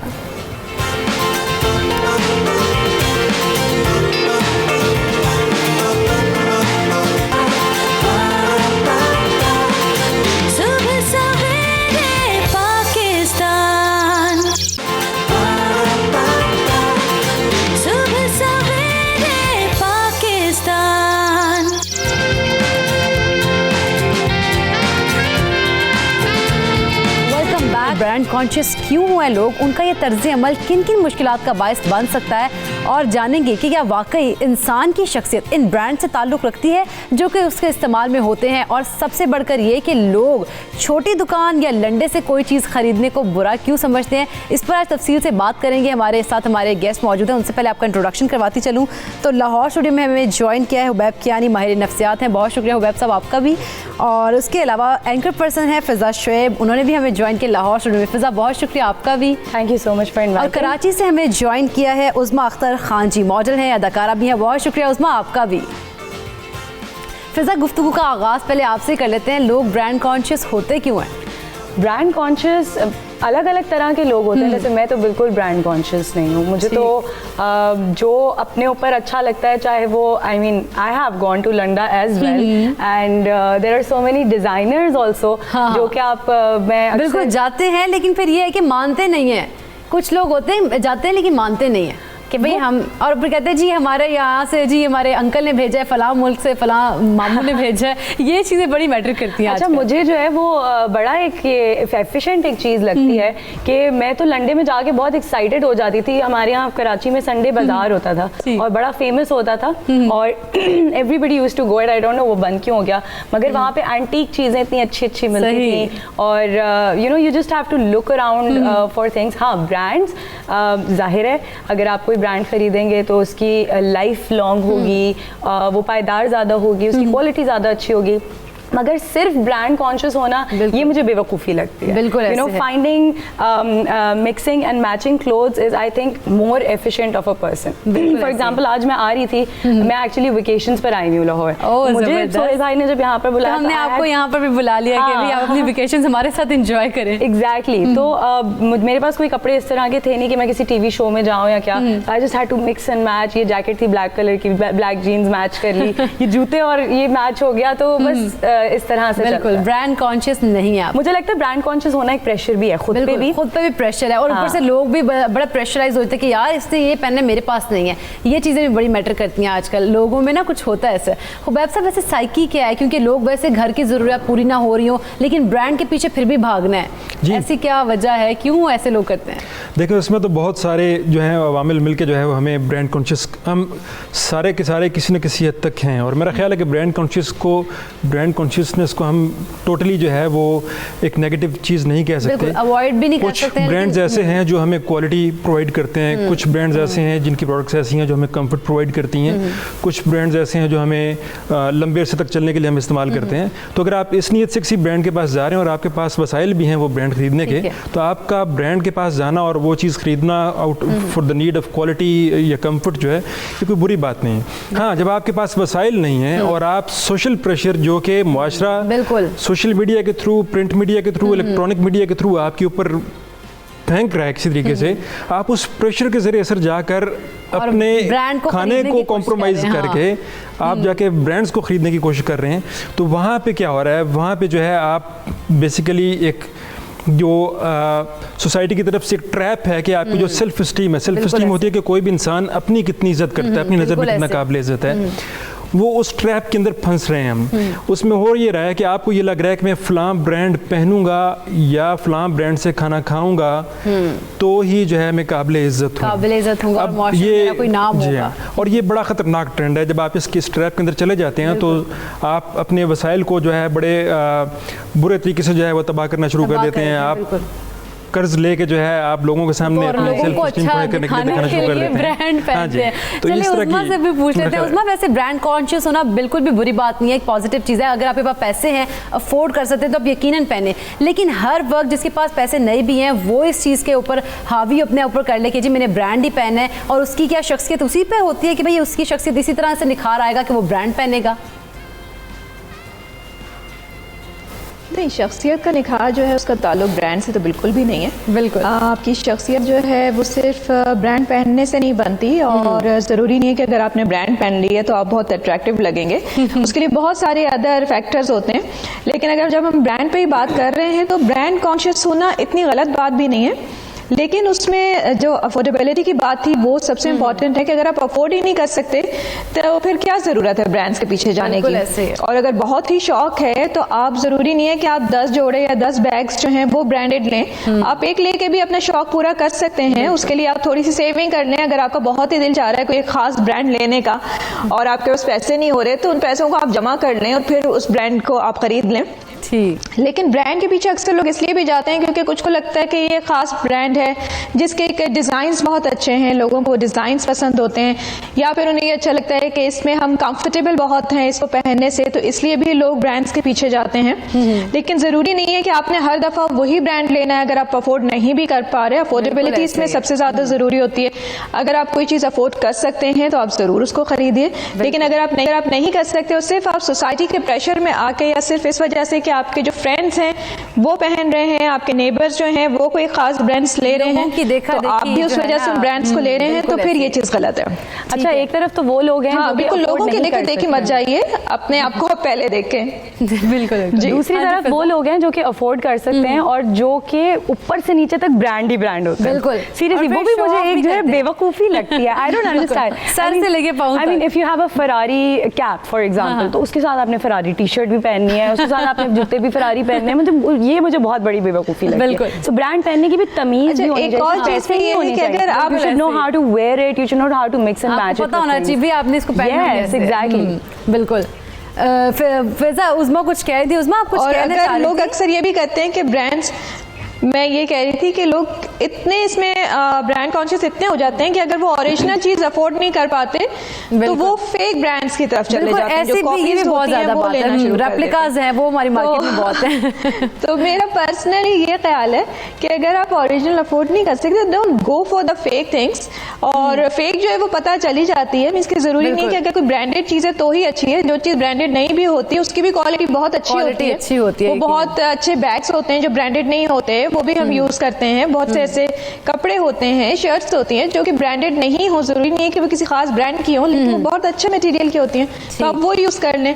रादर देन कि आप कॉपीज की तरफ जा रहे हैं जिनकी की तरफ ना तो क्वालिटी अच्छी होती है, ना ही वो देखने में अच्छे लगते हैं। पता भी चल जाता है कि आपने जो है वो कॉपी पहनी हुई है, कॉपी है, रेप्लिका है, क्योंकि रेप्लिका वैसे आजकल बहुत ज्यादा मार्केट में हो गई, फलां फलां चीज की कॉपीज आ गई हैं। मगर मुझे लगता है कि अगर दिल रेप्लिका पहन के खुश होता है तो व्हाई नॉट रेप्लिका। अपनी जेब पे अगर वो रेप्लिका तंग नहीं कर रहा और खुशी भी हो रही है कि हम वैसी कोई चीज पहन रहे हैं, I think this is good. हाँ, और क्या, ये भी अक्लमंदी है। लेकिन वो देखिए वही बात आ जाती है ना, फिर आप प्रेशर में आके आप ये चीज कर रहे होते हैं, उसमें आपका कोई कंफर्ट लेवल नहीं आ रहा होता और आपकी कोई ब्रांड लॉयल्टी नहीं होती, तो सिर्फ आप सोसाइटी के प्रेशर में आके दिखाने के लिए आप जो है लेते हैं। ठीक है, वैसे हुबैब साहब हम क्या कहेंगे, पैसे की नुमाइश है या लोगों, क्योंकि लोग ब्रांड कॉन्शियस इतने हैं, तो हम इसे पैसे की नुमाइश मेरा ख्याल है ये तो कहेंगे।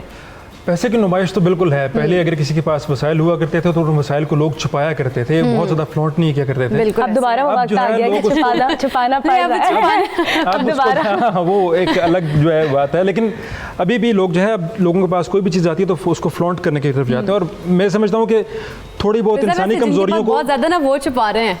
जिनके पास ज़्यादा, जिनके पास है उनके पास बहुत ज़्यादा, जिनके पास बेचारों के पास नहीं है उनके पास है ही नहीं। बट मैं ये कहूँगी कि मेरा मानना ये है कि जो आपके पास है वो आप कपड़े पहनकर, जूते पहनकर, अच्छी जगह जाकर, मैं कहती हूँ आप खाएं अच्छा। यू नो, लोग अपने खाने पे तवज्जो नहीं देंगे, सारा पैसा बस दिखाने में, घर पे क्या खाया है ये नहीं पता होगा, बट बाहर क्या पहना हुआ है ये, इस पे जो है वो बहुत ज़्यादा फोकस है। मुझे लगता है कि हमारी हेल्थ एक ऐसी चीज़ है जिस पे हमें पैसे ज़्यादा ब्रांड्स खाने चाहिए। यस, चले हुबैब आप अपनी बात कंटिन्यू कीजिएगा। मेरा ख्याल है कि जो फ्लॉन्ट करने की एक इंसानी नीड है उसको भी थोड़ी बहुत हमें मार्जिन देना चाहिए, करते हैं फ्लॉन्ट हम, लेकिन वो फ्लॉन्ट इस हद तक होना चाहिए, उसको आपके हद तक नुमाइश करनी चाहिए कि किसी दूसरे को तकलीफ ना पहुंचे। एक चीज़ आपके पास है, एक ब्रांड आप अफोर्ड कर सकते हैं, आप उसको उठा के फिरते हैं, कोई मसला नहीं है, लेकिन जब आप उसको उठा के फिरने के साथ दूसरों को कहना शुरू करते हैं कि मेरे पास ये है, तुम्हारे पास ये नहीं है, दिस इज द प्लेस जहाँ पे जो है प्रॉब्लम स्टार्ट होती है, जो सोसाइटी में जो एक प्रॉब्लम है वो आना शुरू हो जाती है। तो हमें फ्लॉन्ट करने की इजाज़त थोड़ी बहुत होनी चाहिए, लेकिन ऐसे नहीं कि हम कहें कि मेरे पास है और आपके पास नहीं है, आपके पास क्यों नहीं है। इससे फिर बहुत सारे मसाइल पैदा होंगे, जो हम तबकाती फ़र्क कहते हैं वो बाहर आना शुरू हो जाता है, और वो दुरुस्त नहीं है हमारे लिए। वैसे हम आजकल पेरेंट्स हैं वो भी बड़े परेशान है कि जो बच्चे हैं ना, वो क्योंकि सोसाइटी में जब देखते हैं, यूनिवर्सिटी, कॉलेज, स्कूल में जाते हैं तो दूसरे बच्चों ने ब्रांड्स पहने होते हैं, तो वो फिर जिद करते हैं कि हमने भी ये चीज़ लेनी है, हमें भी ये चीज़ बनाए। तो उस तरह के जो पेरेंट्स हैं वो किस तरह से इस तरह से अपने बच्चों को समझाएं, उस मुश्किल से कैसे बाहर आ सकते हैं? देखें, बच्चों, जब हम आजकल बच्चों को पाल रहे हैं तो बच्चों को पालते हुए हम कुछ बुनियादी गलतियां करते हैं पेरेंटिंग में। एक पेरेंटिंग की गलती हम ये करते हैं कि हम, इसकी मैं बारहा जिक्र करता हूँ, कि हम जब ये कहते हैं कि आप बच्चे के दोस्त बन कर रहें, तो बच्चे के दोस्त बन कर रहने का मतलब हम ये ले लेते हैं कि बच्चे की हर अच्छी बुरी ख्वाहिश को हर वक्त हमने हर वक्त पूरा करना है। ये बच्चे के दोस्त बन के रहने का मतलब नहीं है। माहिर नफ्सियात आपको ये नहीं बता रहा होता, उसका मतलब ये होता है कि ज़्यादा वक्त में उसको अनकंडीशनल लव दें, लेकिन एक ख़ास वक्त में जब वो ख़ास स्टेज तक पहुंच जाते हैं, उसके बाद छोटी मोटी कांट छांट जो उनकी पर्सनैलिटी की होनी होती है वो आप वक्तन करते रहें। और उसको करने के लिए आपको पहले बच्चे के अंदर इमोशनली इन्वेस्ट करना पड़ेगा। पहले आप उसको अनकंडीशनल लव देंगे पहले 4-5 साल, और उसके बाद जब कभी वो गलती करेगा, अगर आपने मोहब्बत दी हुई होगी तो आपकी डांट सुनेगा बच्चा। लेकिन अगर आपने सिर्फ और सिर्फ उसको जो है सारी लाइफ में जो है आपने कहा कि मैं इसको अनकंडीशनल लव ही दूंगा, तो फिर बच्चे आप यूनिवर्सिटीज़ में आप जाएँ, यूनिवर्सिटीज़ में आपको लगता है कि यहाँ पे एजुकेशन नहीं दी जा रही बल्कि फैशन शोज चल रहे हैं। फैशन शो ऐसे है, और उन फैशन शोज में शायद वो जो अपर क्लास से बच्चे आते हैं या बच्चियाँ आती हैं वो तो उन फैशन शोज को अफोर्ड कर सकते हैं, लेकिन जो लोअर मिडिल क्लास के लोग आते हैं या लोअर क्लास के लोग आते हैं सोशली, इकोनॉमिकली, वो लोग जो है उनके लिए वहाँ पे बड़ी शदीद किस्म की ज़हनी कोफ्त बनी हुई है वहाँ पे। वो किसी भी तरीके से गलत सही कई तरीक़ों से जो है उस सारे पेज से मिलने की कोशिश करते हैं जो यूनिवर्सिटीज़ में सेट हुई है ब्रांड्स के पीछे भागने की। सबसे पहले तो इंसान का ब्रॉटअप है। मुझे लगता है शुरू के 4-5 साल, क्योंकि मेरी बेटी अभी 5 साल की हो जाएगी मार्च में, अब हम अभी से हर बात करते हैं। I am a single parent और मेरे पास कोई हेल्प नहीं है, तो मैं जब अपनी बच्ची से बात करती हूँ तो आई डोंट केयर कि वो 2 साल की है, वो 3 साल की है, बिकॉज मुझे लगता है कि वो सारी बातें जो है वो आहिस्ता आहिस्ता कंसीव कर रहे हैं। इतने चालाक बच्चे हैं आजकल, उनको सारी बातें पता है। You know, I keep on telling her this that. School की जहाँ तक बात है, एक तो आप जो सीख के आते हैं वो अपने घर से सीख के आते हैं। मेरे अब्बा ने मुझे सिखाया था, क्योंकि मेरी दोस्तें जो हैं वो I used to study in a good school, a big school, तो मेरी दोस्तों के बड़े बड़े घर और बड़ी बड़ी गाड़ियाँ। तो my father once taught me कि बेटा, मैं हमेशा दोस्तों के घर जाती थी, कभी अपने घर नहीं बुलाती थी। तो अब्बा ने कहा कि बेटा दोस्त वो है जो तुम्हारे घर भी आएगा। आज तक वो चीज़ मेरे अंदर है। ये पेरेंटिंग आपको शुरू से ही लेके चलनी पड़ती है। और ये जो फैशन शोज हैं यूनिवर्सिटीज़ के, वो इनमें पैसों की बिल्कुल ज़रूरत नहीं है। जो लोग भी तक देख रहे हैं, आपके पास एक वाइट टी शर्ट होनी चाहिए, एक ब्लैक टी शर्ट होनी चाहिए, जीन्स होनी चाहिए, वाइट शूज होने चाहिए, उसी में confidence is your fashion. Confidence में रहेंगे तो आपका, अगर आपका कॉन्फिडेंस लूज होगा ना, आपने कोई भी बड़े से बड़ा ब्रांड पहना हुआ है, आप उसको पुल ऑफ नहीं कर सकते। बिल्कुल मसला बिल्कुल यहाँ पे ना कि कॉन्फिडेंस और जो सेल्फ स्टीम है, जो हमारी पर्सनल खूबियाँ होती हैं, उनको हमने कहीं पीछे फेंक दिया और हमें लगता है कि हमारे कपड़े उसको कवर कर लेंगे। कपड़े कवर नहीं कर पाते। जब आप शायद यूनिवर्सिटी के जो है वो आपको कवर करती है। एक मसनूई माहौल जो यूनिवर्सिटी के अंदर यूटोपिया होता है, वहाँ पे आप कपड़ों से गुजारा कर सकते हैं, लेकिन जब आप प्रोफेशनल फील्ड में जाएंगे, आपकी पर्सनल जो आपके अंदर क्या वैल्यूज हैं, आपके अंदर क्या सलाहियतें हैं, वो आपके काम आएंगे। बिल्कुल काम भी करती हैं। सुबह सवेरे पाकिस्तान, सुबह सवेरे पाकिस्तान। उस्मा, मैं आपकी तरफ आती हूँ, कॉलर मौजूद है याहिया। अस्सलाम वालेकुम याहिया। वालेकुम सलाम, कैसे हैं? सबको सलाम हो। और उस्मा से माजरत के साथ के मैं मुखिल हो गया बीच में, लेकिन बात यह है कि मेरी बहन, हम लोग देखें, मैं कहते ब्रांड पहनना कोई बुरी बात नहीं है। जो अल्लाह ताला जी उसको तौफीक दे पहने, लेकिन ब्रांड का गुलाम नहीं होना चाहिए। बिल्कुल। देखिए, आप ये ना समझे कि ब्रांड पहन के आपकी अपनी कोई पर्सनैलिटी इनहेंस होगी। पर्सनैलिटी आदमी खुद अब बिल्ड करता है, उसकी सलाहियतें बिल्डअप करती है। तो हम लोग को जो सिखाना है, बच्चों को चाहिए ना, बच्चों को हमने इतना पैम्पर कर दिया कि हम, ये जो इन्होंने कहा बिल्कुल सही है कि हम इनिशियल लेवल पे बच्चों को इतना ज्यादा आगे ले जाते हैं, और फिर वो जब इस ब्रांड के गुलाम बन जाते हैं, तो फिर उनके पास अगर एफोर्डेबिलिटी आपकी नहीं होती, तो आप मुश्किलात का सामना करना पड़ता है। तो मेरा कहना सिर्फ यही है कि आप मोतदिल रहें और अब cut your coat according to your cloth. बस ये मैं कह रहा हूँ। Thank you. चलें जी, थैंक यू सो मच। एक और कॉलर है सुहेल। अस्सलाम वालेकुम सुहेल। कैसे आप? ठीक हैं, अल्लाह का शुक्र। सुहेल, आप क्या कहना चाहते हैं? मैं ये कहना चाह रहा हूँ कि मेरे कुछ दोस्तों का मसला है मेरे से कि मुझे कोई डिस्काउंट पे चीज मिलती है, मैं खुशी से वो परचेज करता हूँ। ठीक है, चाहे रेडी पे पड़ी हो, किसी बड़ी शॉप पे पड़ी हो, लेकिन जो है वो डिस्काउंट पर हो, मैं वो परचेज करता हूँ। ठीक हो। तो जब उनके साथ बैठता हूँ तो मुझसे पूछा जाता है कहाँ से की? मैं सच बोलता हूँ कि मैंने यहाँ से परचेज की और इतने की परचेज की। तब मुझे टॉन्ट मारा जाता है, सस्ती शर्ट पहनते हो, सस्ती जीन्स पहनते हो, ये करते हो, वो करते हो। तो ये जो टॉन्ट मारा जाता है, मैं इससे कैसे बचूं? चलें जी, अभी आपको बता देते हैं इस टॉन्ट से कैसे बचा जा सकता है। तो उस्मा, आप ही बता दें, इस तरह के टॉन्ट्स जो किए जाते हैं फ्रेंड्स की जानिब से खास तौर पर, उनसे कैसे बचा जाए? नहीं, तो उस टॉन्ट को आप टॉन्ट में नहीं लें, बल्कि आप प्राउडली बताएं कि हाँ भाई, मैंने सेल से ली है ये चीज़, और देखो मुझ में ये इतना टैलेंट है कि मैं इतनी अच्छी चीज़ जो है वो किसी सस्ती जगह से भी जाके ले सकता हूँ। पॉजिटिव होना चाहिए। तो आप अपनी क्वालिटी के तौर पे उनको बताएं, और उनके ऊपर आप उल्टा उनके ऊपर टॉन्ट करें कि आप जाके महंगी महंगी शॉप से लें और ज़्यादा प्राइस में ये चीज़ लें, मैं तो सस्ती में भी ला सकता हूँ चीज़। और ये तरीका भी अच्छा है कि जब सेल्स लगती हैं तो that is a very good time कि आप जाके ब्रांड्स जो है सारी दुनिया में सेल्स लगती हैं। बिल्कुल ऐसे मैं खुद वेट करती हूँ सेल्स का कि जब सेल लगेगी तो जब जाके, मेरा ख्याल है आप नहीं, हम सारे ही वेट कर रहे होते हैं कब सेल लगे और 30-40% ऑफ पे मिल जाएगी। बिल्कुल, मैं यही कह रही हूँ, बिल्कुल हम सारे ही वेट कर रहे हैं। शॉप उस टाइम पूरा कीजिए। अच्छा फिजा, वैसे हालात, बच्चों की जो बात हो रही थी तो उस पर मैं ये कहना चाह रही थी जी, उसमें बोले आजकल स्कूल्स में, हम तो यूनिवर्सिटीज़ की ये लोग बात कर रहे थे, लेकिन स्कूल्स में ही बहुत छोटे लेवल पे ये चीज़ आने लगी है कि बच्चों में ब्रांड्स जो हैं वो डिस्कस की जा रही हैं। बिल्कुल ऐसे और उनको ये है कि हमने इस ब्रांड की वॉच लेनी है, इस ब्रांड का हमने जो है वो बैग लेना है, एंड इस ब्रांड के टॉयज लेने हैं। तो हम लोग जब छोटे थे तो हमें ब्रांड्स का पता भी नहीं था, हमें तो बिल्कुल नाम भी नहीं पता होते थे, कुछ नहीं पता था हमें कि कौन सी ब्रांड है क्या। वैसे आपने बच्चों की और स्कूल के हवाले से बड़ी जबरदस्त बात की, क्योंकि आजकल जो है ना पेरेंट्स ने स्कूल को भी ब्रांड बना लिया है कि जी फलां स्कूल में हमने बच्चों को पढ़ाना है, तभी बच्चे अच्छे जो है ना वो सोसाइटी में आगे बढ़ेंगे और उनका कोई नाम होगा। तो ये भी बड़ी बात है पेरेंट्स की, क्योंकि उन्होंने ब्रांड्स को बना दिया, ब्रांडेड हो गए, फिर वहाँ पे हर चीज ब्रांडेड चल रही है। ऐसे ही है वो, इसलिए क्योंकि गवर्नमेंट स्कूल में आप बच्चों को पढ़ा नहीं सकते हैं, वहाँ पर नहीं है कोई चेक एंड बैलेंस, वहाँ पर नहीं टीचर्स आ रहे हैं, वहाँ पर नहीं है कोई रेगुलर डिसिप्लिन। ये तो एक मजबूरी बन गई है, ये तो एक अलमिया है हमारी सोसाइटी का। आई ऑल्सो नो कि मुझे एक महंगे स्कूल में ही पढ़ाना है, अगर मुझे किसी अच्छे स्कूल में पढ़ाना है उसकी फीस इस लिमिट तक होगी ही होगी। I can not compromise on my child study, so that is another एक सेपरेट डिबेट है। ये ब्रांड कौन कॉन्शियस में नहीं आ रही ब्रांड लेकिन होता या माँ बाप की मजबूरी हो गई कि यार बच्चों को कहाँ पढ़ाएं, कैसे पढ़ाएं। बिल्कुल मजबूरी, लेकिन हालात फिर अगर देखा जाए तो एक जैसे नहीं हमेशा रहते। अगर कोई अच्छे हालात में, कल के दिन खुदा न खास्ता बुरे हालात का सामना भी करना पड़ सकता है, तो जो ब्रांड कॉन्शियस लोग होते हैं वो उस वक्त जब बुरे हालात में आ जाएं तो वो क्या करें, क्योंकि उनको तो बड़ा जहनी दबाव और फिर डिप्रेशन भी हो सकता है। जहनी दबाव मुझे नहीं लगता कि होना चाहिए। आई थिंक जितने भी लोग इस वक्त देख रहे हैं, जो बातें जब कहते हैं ना कम से ज्यादा में जाए तो आसान होता है, लेकिन जब ज्यादा से आए ना बुरे में और कम हालात में आ जाए इस तरह के हालात, तो ये जिंदगी तो है ही एक आजमाइश ना ये जिंदगी तो है ही एक आजमाइश, हमें चीज़ों को फेस करना आना चाहिए। ये तो इंसान के खुद के अंदर वक़्त होनी चाहिए कि हम इन छोटी छोटी चीज़ों को अपने आप पे अगर अफेक्ट करने देंगे तो फिर बाकी बड़े बड़े मसाइल का क्या होगा। इंसान के अंदर कॉन्फिडेंस, खुद पर यकीन होना चाहिए, खुद पर। आप सब कुछ कहना चाह रहे हैं था कि इसी सारी बात पे कल मैं एक साहब से मिला, वो अपने बच्चे को बड़ी गाड़ी ड्राइवर भेजते थे और लेने उनके बच्चों को स्कूल से लेके आते थे ड्राइवर साहब, तो उन्होंने छोटी गाड़ी एक दिन भेजी, तो बच्चों ने कहा कि आपने आंदा के बाद ये छोटी गाड़ी नहीं भेजी स्कूल में लेने के लिए। अच्छा। तो उन साहब के फ़ौरन कान वहाँ पे खड़े हुए, उन्होंने कहा कि शायद मैं अपने बच्चों की हेल्प करते हुए I am trying to be sincere but I am wrongly sincere.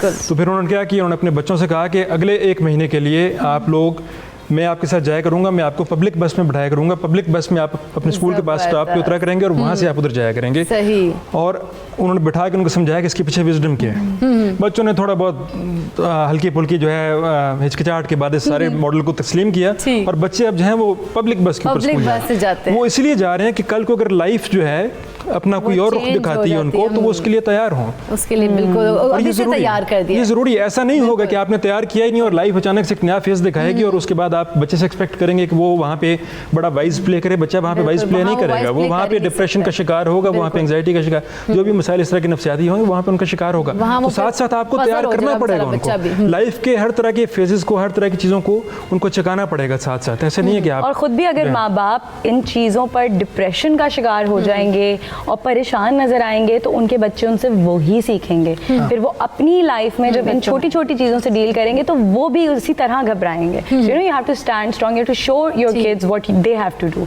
बिल्कुल ऐसे ही है। वैसे सारी बातों से यही है कि कफायत शारी जो है ना वो अपनानी चाहिए। मैं तो बहुत कफायत शार हूँ, मुझे कंजूस भी कह देते हैं कभी कभी, तो मैं तो बिल्कुल गलत बंदा हूँ ब्रांड से बात करने के लिए। वैसे उस्मा, हमारी सोसाइटी में है कि जो मॉडल्स होती हैं ये बड़ी ब्रांड कॉन्शियस होती है, तो ज़रा हमारे व्यूवर्स को और देखने वालों के ज़रा कान और आंखें खोलें कि भाई आप लोग कोई ब्रांड कॉन्शियस नहीं होते, आप भी बिल्कुल सादा हैं और उसी तरह से बिल्कुल लाइफ एंजॉय नहीं होते। हाँ, मैं तो बिल्कुल जैसे मैं बैठी होती हूँ मैं वैसे ही निकल जाती हूँ बाहर घर से, और कोई ऐसा नहीं होता है कि मुझे जो है वो ब्रांड ही लेके जानी है। हाँ, थोड़ा बहुत मेरा शौक है बैग्स का है, मैं ब्रांडेड बैग्स लेती हूँ, लेकिन वही बात है कि मैं वेट करती हूँ कि कब सेल लगेगी, और पाकिस्तान में नहीं तो मुल्क से बाहर कहीं सेल लग रही होती है तो मैं वेट कर रही होती हूँ। फिर कोई अगर मेरे फ्रेंड्स हो तो उनको मैं बोलती हूँ कि भाई वो अब ले लो, अब मैं अफोर्ड कर सकती हूँ, वो वाला सेल पे आ गया है बैग, तो ले लेना मेरे लिए। बड़ी ज़बरदस्त बात है। तो वो वही मैं बात कर रही हूँ कि अगर आपको शौक है तो आप अपने शौक को ऐसे पूरा कर सकते हैं, लेकिन उसके लिए ज़रूरी नहीं है कि आप जो है अपने आप को किसी डिप्रेशन में डाल दें और सोच में पड़ जाएं कि मैं कैसे लूँ, क्या करूँ, और अगर मैं अफोर्ड नहीं कर सकती चीज़ तो भी मुझे वही चीज़ चाहिए। तो इतना अपने आप को सोसाइटी के प्रेशर में आके अपने आप को भी परेशान नहीं करें, स्पेशली अपने बच्चों को बिल्कुल परेशान ना करें। और बड़ी अच्छी बात की सामने कि हर तरह के माहौल में बच्चों को एडजस्ट करना सिखाइए। ब्रांड कॉन्शियस होना ज़रूरी नहीं है, कफ़ायत शायरी जो है वो अपनाएं और मियाना रवि के साथ जो है अपनी ज़िंदगी को गुजारें, और ब्रांड कॉन्शियस बिल्कुल भी ना हो। अगर आप अफोर्ड कर सकते हैं तो आप ज़रूर ब्रांड की तरफ जाएं, लेकिन बहुत ज़्यादा उसकी तरफ जाना वो भी अच्छी बात नहीं है। प्रोग्राम का वक्त हुआ है ख़त्म, फीडबैक ज़रूर दीजिएगा। तो देखते रहिए सुबह सवेरे पाकिस्तान, और कल फिर आपसे मुलाकात करेंगे।